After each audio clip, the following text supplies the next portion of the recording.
Hey guys, we are APE Movies. I am Graham, this is Shane, and this is Aonghus. And today we will be reviewing Gerald's Game. Gerald.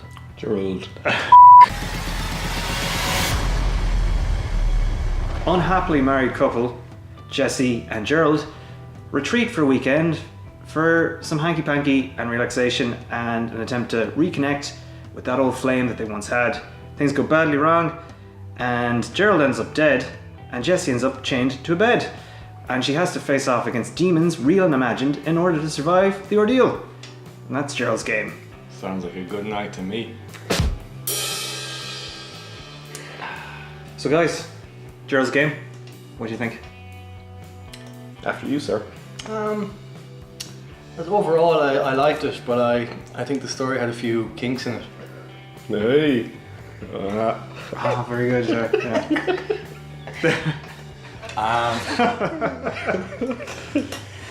No, I did. For the most part, I was enjoying it. Bar the intro, and I know they established a lot of things at the intro, but there was one thing that bothered me. Got over it. Film was good overall, bar that. But I think what really suffered was the ending of the film, and an ending can make or break a film really. And for me, the ending kind of broke things. I wasn't too happy with how things turned out in the end. What about you, Shane? Overall, I came away with very, very positive feelings. I do agree with you that the ending does kind of spoil things a bit. But as far as I'm concerned, the movie just ends 10 minutes early. And that's it, as far as I'm concerned. Yeah, very positive things to say about the movie. I think it's well directed, well edited. I thought the sound design was very good.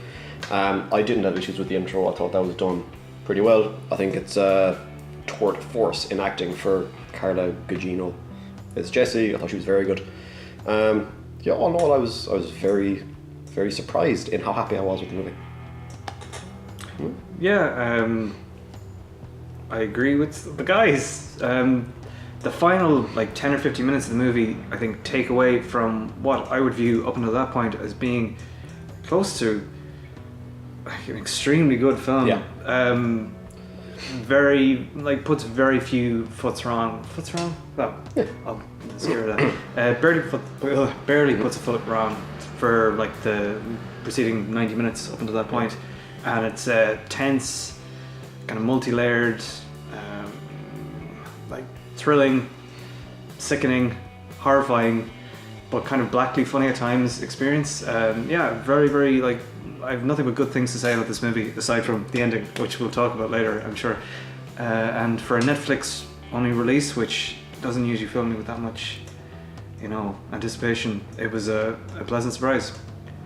I suppose the first thing we have to talk about is how much the movie hinges on the performance of Carla Gugino, that's it. And she is excellent in this film. And she's not an actress that gets a lot of credit, I would say. She's kind of a person who's in things. Yeah. And she really shows herself to be a very, very versatile actress, capable of many different things in this film. Yeah. And it was, I was completely surprised that this kind of caliber of performance was basically the engine of this film. Yeah, the whole movie does hinge on her performance, and she blows it out of the park. I thought she was very good. She plays vulnerable, smart. Yeah. She does a whole range of emotions very well. And she does them she's very convincing in each facet. Yeah. As well as praising Carla, whatever, Bruce Greenwood is also really good. Yes, and he kind of has to give. The central conceit of the movie is the character has to face imagined versions of voices and demons in her head, and some of these imagined voices are versions of her, and some of them are versions of her husband, and it allows an opportunity for both actors to give kind of different performances playing the same character. And Bruce Greenwood is equally as good playing you don't know if he's a good man or a bad man, a conflicted man, but then you don't know if he's actually the man or her version of this guy. Did a bad job explaining that, but it's all clear when you watch the movie. But credit to Bruce Greenwood. The man works out. He does. Yeah. He's 61 years of age. I looked it up. Put me to shame. It's shit, man. I did think that Bruce Greenwood did a great job. Yeah. Like he goes from it's easy to dislike him, and the more screen time he has, the more you kind of, I don't know if relate him is the right word, but I hated him less, I suppose. You have sympathy for him. I did, think, yeah. Like he was an easy character to villainize, and I thought they did a good job of He wasn't rounding some of the edges a bit. He's one of those rounded villains. Yeah, he wasn't just like, oh, I'm evil. You could see. But he's not really a villain. Like he's not a villain. No, like he's the antagonist, but he's, you can see that he's literally just trying to hold his world together. Like, and he's like just it's fallen. another person. Yeah, but he doesn't exist. Yeah, he's it's her version imagining. So he's. Oh no, I mean before he dies, that even just that bit where you can see like he's trying his best, and it is kind of, I did sympathise with the character, like. Yeah. Well, I noticed that Gerald was kind of into some very kinky stuff in the film, and it was interesting because he was kind of releasing something inside of him that he was keeping down, and due to this, our main character, what's her name again? Jessie.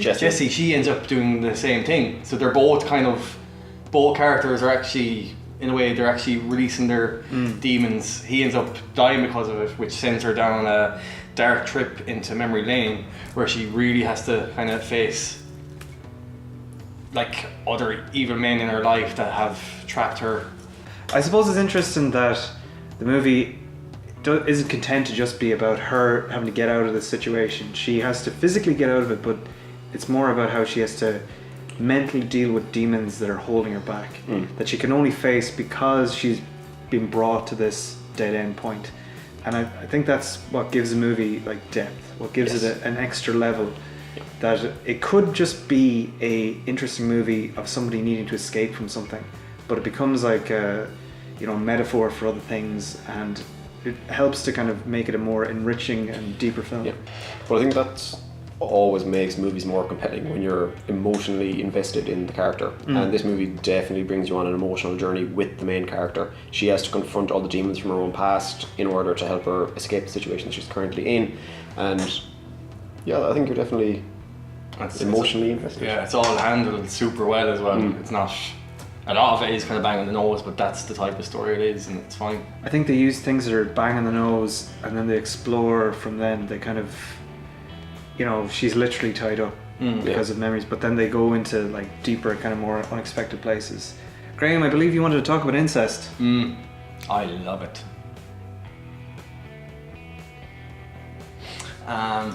No, I thought during we get to the maybe second act of the film, we kind of find out more about our main character, that in her past she was molested by her father, but it's not the kind of typical kind of molestation you see in like every other film. It's handled different. It was done in a completely different angle, and it was interesting how they done it. It was kind of a lot of manipulation involved, and he tricks the girl, he tricks her as a young girl into keeping the secret. Like he tricks her into going down the kind of dark path with him, and I thought it was very interesting.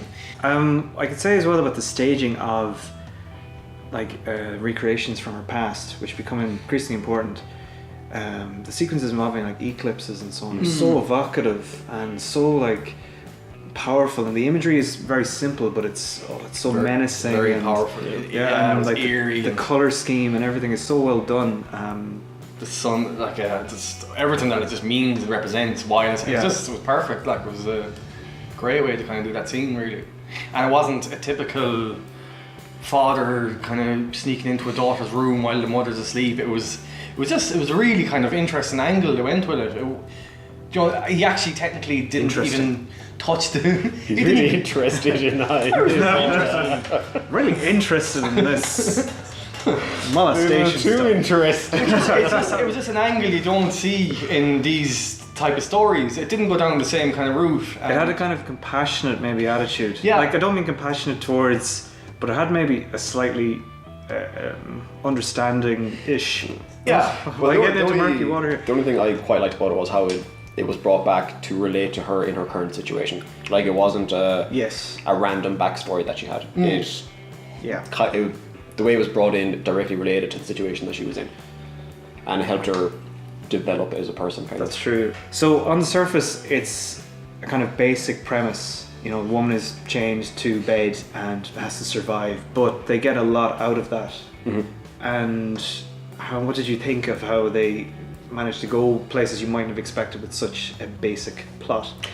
Well, I'm glad you asked. It's a great question, by the way. Thank you.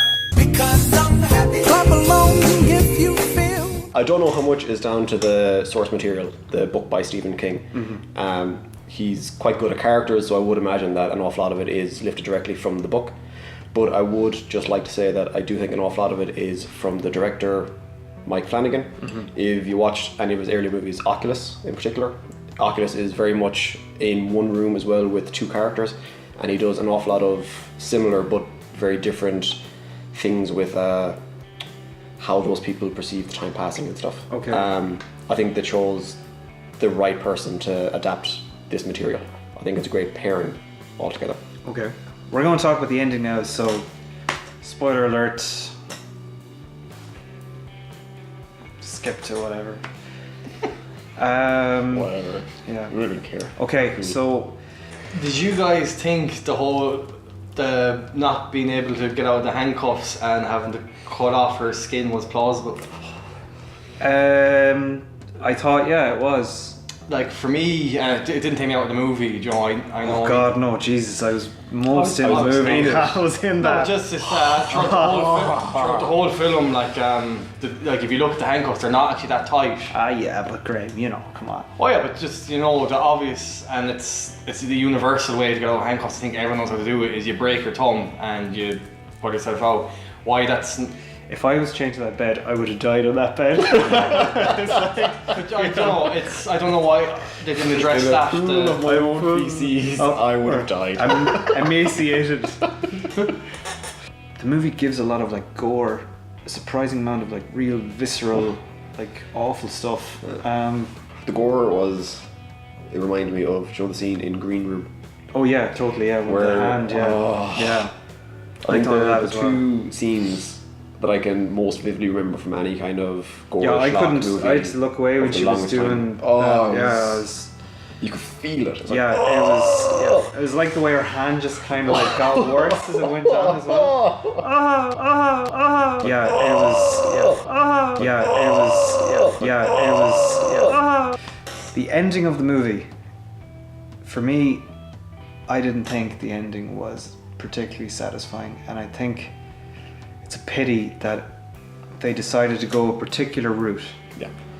They decide to remove the supernatural. Kind of makes an appearance in the film, which you think is a very realistic movie up to one point. Yes. And then the supernatural kind of appears in the figure of what she sees as the personification of death. Or does it? Or does it? Yeah. And then the ending is about how that's not actually the supernatural, and there was a... Let's explain this to death. There was literally a man at the end of the bed the whole time who looked like a demonic figure who happened to be in the neighborhood for some reason, and they go into this complicated long backstory about... It's a 10-minute monologue. The film is a 10-minute monologue explaining this man who didn't need to be in the film in the first place. And the film was more interesting if they had left it in sort of a metaphorical thing about if they had left it metaphorical, or even just left them out. Like I felt that they didn't need him. The film had enough without him. Like the whole idea of him was I he was a think metaphor for all the evil men in their life, and I thought it was too much. I thought it was a bit cartoonish how he looked so ridiculous in this kind of like really realistic in places, like, but kind of a grounded psychological drama / horror movie, and then you've a guy who looks like a cartoon character. And even to make it worse, and just the end where they just went feck realism now, and they just have her walk into the court, walk into where he is, and no security guards or cops stopping her. There was like everyone just watches them have a confrontation, and it was just... It was a shame. I felt like they could have ended the movie at the point where, spoiler alert again, where she's driving the car and she crashes it, and the two figures emerge from the house, Yeah. And I thought they could have had something like there's two figures that emerge from the house, and it would cut, and it would be her and the husband again. Oh! Huh? And she'd been driving in circles. That's a whole different film. I feel that the movie is about coming to terms with trauma that's happened to you.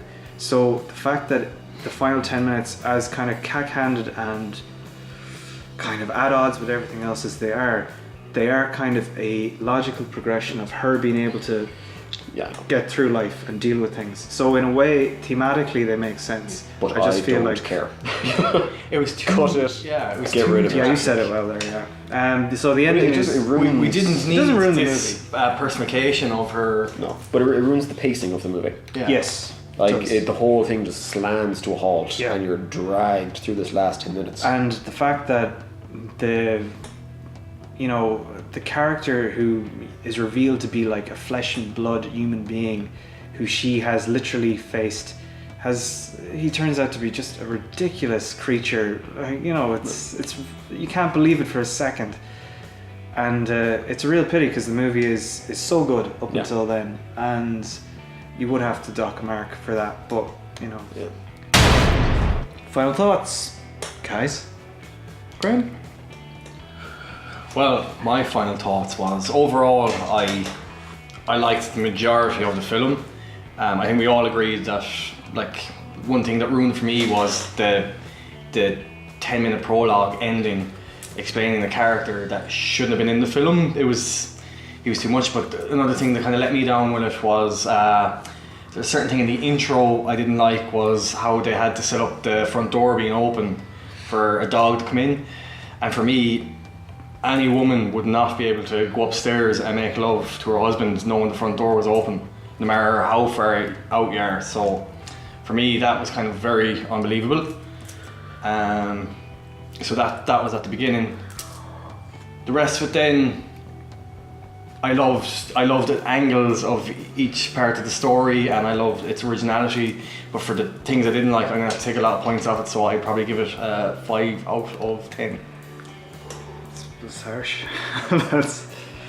Yeah. Okay, I would say that I'd say 98% of the movie. I thought the directing, editing, pacing for the most part, and definitely the acting are all great. I think everyone did a fantastic job, and it's much better quality than I thought I'd get from a Netflix movie that hadn't been heavily advertised.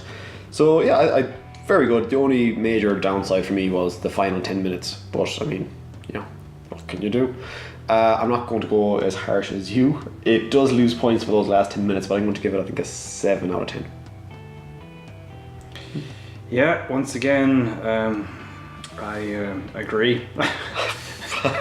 I think the majority of this film is outstanding. Like the acting, cinematography, the pacing, the tension, everything about this film, it's top level thriller / horror film, and I can't commend it enough. It's a real visceral but yet kind of sensitive film. Visceral sensitive, if that makes any sense. And it doesn't really do anything wrong for the first 80 or 90 minutes, and it sucks you in and pulls you tighter and tighter and tighter as it goes along. And Carla, I can never pronounce her name, but your one is amazing and gives an outstanding performance. Bruce Greenwood is also fantastic, and the way that it incorporates what looks to be supernatural thrills with kind of tension-filled realism is amazing. And in the final 5 or 10 minutes, it does lose itself a little bit, and I don't know if that was necessary. They could have dealt with the ending of the movie in a much more satisfying way by maybe getting rid of that ending altogether, but also maybe not over-egging what they had and really, really changing the whole tone of the movie. But I still can't criticize the movie too heavily, because the 95% of it that leads up to it is really, really quite good. So I think if they took the ending out, I'd give this movie a solid 8 out of 10. Yeah.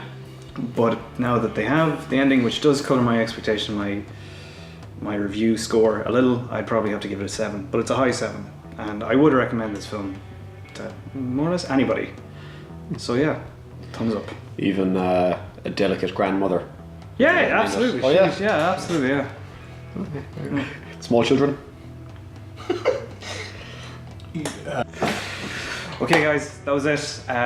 Don't forget to subscribe because it turns out that's very, very important. And that's basically the only reason we're doing this. So do that.